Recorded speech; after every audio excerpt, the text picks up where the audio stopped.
My name is Katie, and my presentation is going to be on Christianity, Islam, and the Anthropology of Religion, understanding the value of the anthropology of religion via its contributors and application. So what is religion?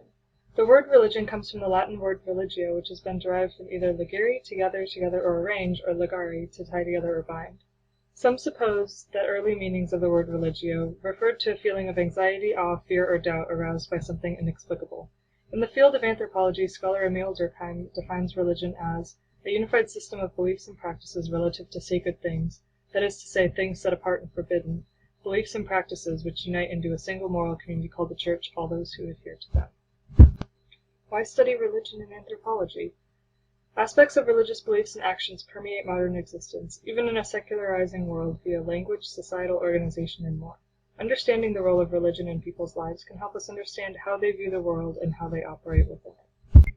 We'll now begin with the history of the anthropology of religion. According to Ian Anderson, anthropology derives from two sharply separate Western intellectual traditions, Platonic and Aristotelian. Plato looked at what made up systems of religious belief, like social organization, while Aristotle looked more at how material reality can affect religious beliefs.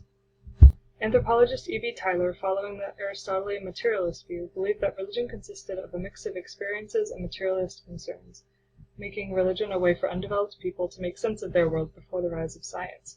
Tylor also believed animism was the most basic form of religion from which monotheism evolved. In his work, Tylor wrote that aspects of the primitive past, called survivals, continued to affect present-day beliefs and culture. He claimed that these survivals were evidence that culture had evolved over time. Following the Platonic lineage, Emil Durkheim believed that religion was inherently social, whose organization is created via religious ceremonies that unite people physically, emotionally, and spiritually. He claimed that religion provides social cohesion and is a natural expression of society. Durkheim's main goal was to look for the basic roots from which all religious thought originates. He believed that the religious, economic, and political spheres of society could not be separated. Karl Marx combined the Aristotelian and Platonic ideas by stating that material goods played a large role in society's structure. However, to really understand how a society worked, you have to look at what the interactions are between the society and the material world. You would also have to look at how those in power use religion to execute control over the material world in terms of wealth. Franz Boas, in line with the Platonic view, saw religion as a creation of humanity that communicated fears, emotions, and ideas from generation to generation, opposing Tylor's view that religion was a failed science that operated based on materialism alone. Followers of Boas went on to reject Tylor's evolutionary framework for religion and discounted the belief that religious beliefs and economic complexity were linked. Bronislaw Malinowski was oriented on the Aristotelian materialist view. An example of this was how Malinowski saw magic as attempts to manipulate the material world using pseudoscience.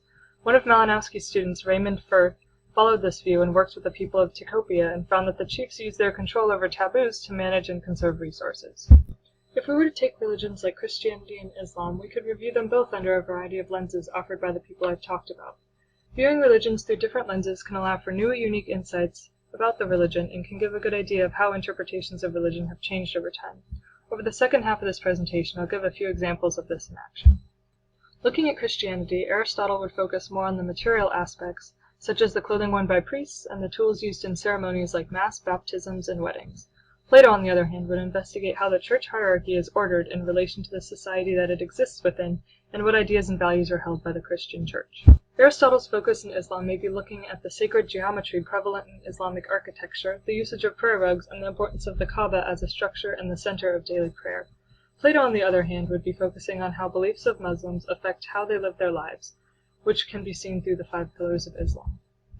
An example of looking at Christianity through an E.B. Tylor lens would consist of seeing Christianity as an endpoint on the evolution of cultures, since it is a monotheistic tradition.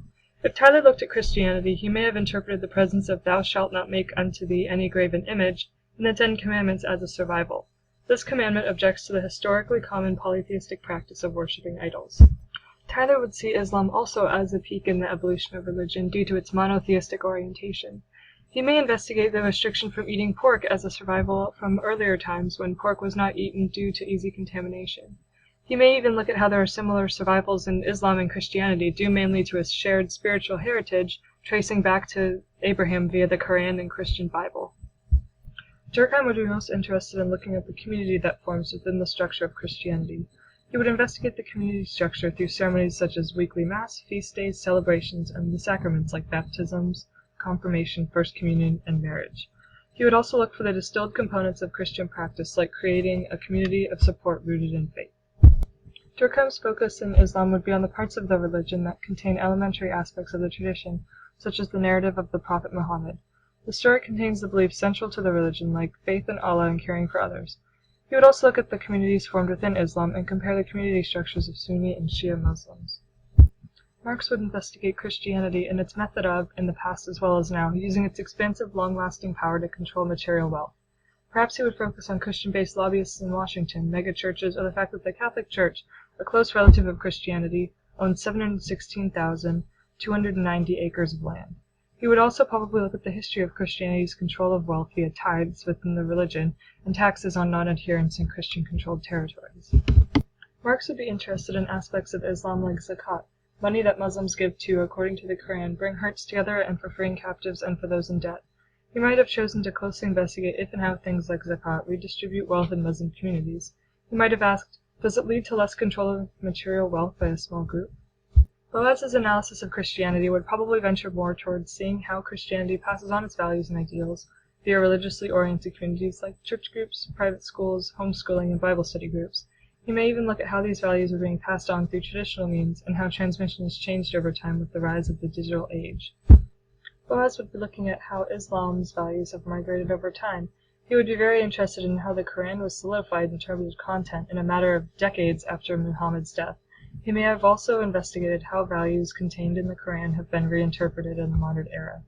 A variety of anthropologists and social sciences have had a multiplicity of effects on the anthropology of religion as a subfield within anthropology. The use of many lenses through which to see religion allows for fresh reinterpretations and questions to investigate. The study of religion, like religion itself, is always changing and makes for a very interesting and applicable field of study.